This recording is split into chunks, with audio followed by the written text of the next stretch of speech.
Let's get our teeth into this hinge. 6 minutes, you know how fast it goes, and what a turnaround. Can you imagine if Alexander Rossi puts this Napa Auto Parts Auto Nation Honda on the pole after taking basically the back end of it off? Well, I mean, if you had asked me that before today, I would have said, no, I'd have no problem imagining that. I mean, he's very quick around here. He's gotten a lot better. He didn't used to like this racetrack very much, if I'm honestly. It's kind of grown on him the last few years. Him and his engineer, Jeremy Millis, have found things, especially with the addition of the aero screen and the setup changes required for that have made him happier. They had a really good test here. But then, yeah, that crash this morning, man, it quite literally tore the back of the car off. They replaced everything from Alex's back rearwards. You know, the engine had to change, the bell housing, the gearbox, all the rear suspension, the whole back of the car. With the front wing? So an incredible effort from the Andretti Sport guys, and yep, he's happy with the car. Did he say nope or I thought he said nope. I heard nope. Yep. He said yep. Happy with the front wing. So we got 2 yeps and 2 nopes, Marty. So we're even. Yep, I can confirm.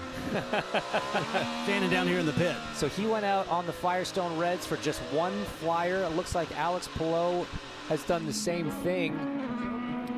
But Rinus VeeKay is the guy who has set the pace so far. 106.5, 6/10 of a second quicker than Alexander Rossi. As Pato O'Ward now comes up and over the line, and he slots into P3 just in front of Palou.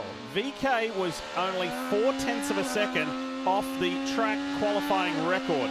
So that shows you how quick that young man is in the Ed Carpenter Racing Sonax Chevrolet. Can he keep it going? There goes Palou in the background. The Spaniard is out on track. And I just wanted to confirm that it was a yep, because I was looking for the outside tire changer to make a wing adjustment. Never happened. So you heard right, Marty, as usual.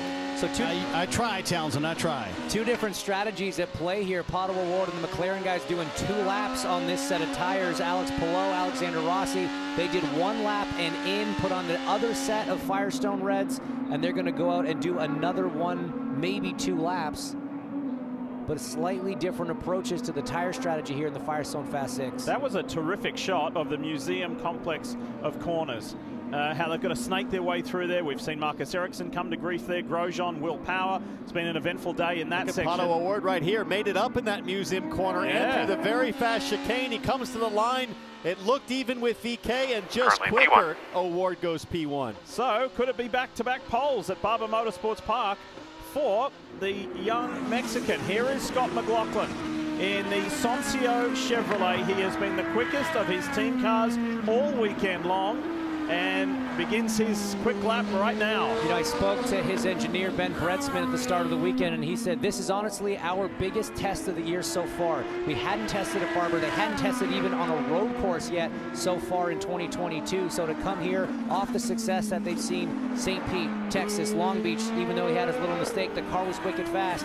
They thought this is going to be our biggest challenge, and so far it is proving to be very good for this group, which just shows these guys are very legitimate championship contenders, Kevin. And Hinch, they're putting it all on this lap and possibly the next one. They sat until under 3 minutes remaining. He went out on the set of Firestone alternates that he used in round 1, which was the fastest. And since they were so comfortably, a little bit of a kick up of dirt there going through some grass, since they were so comfortably in, they aborted early. So he might have a little more life on that set of Firestones. Let's see what he has as he gets his first time lap here coming soon. Lost a little bit of time through those last 2 turns.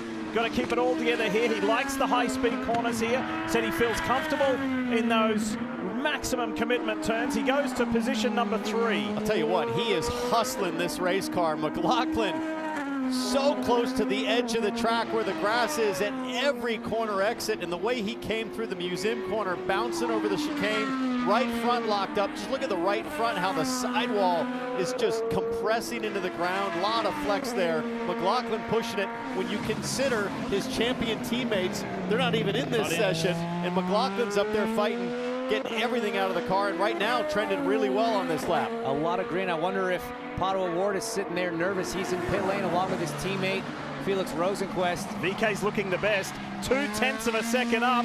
We can see Rinus VeeKay grab this NTTP1 award. McLaughlin continues to improve. McLaughlin is just ahead of VeeKay, so McLaughlin will come to the line first, then VeeKay. First will be Palou, actually. Palou's right there, dead even on O'Ward's time. Look at this. Time is up. Laps count. Palou goes P2, but VK is the man on a mission. Here's the Sonax Chevy. He's up by almost 0.2 of a second to grab his second career pole position. Does it happen? You betcha it does. Pit.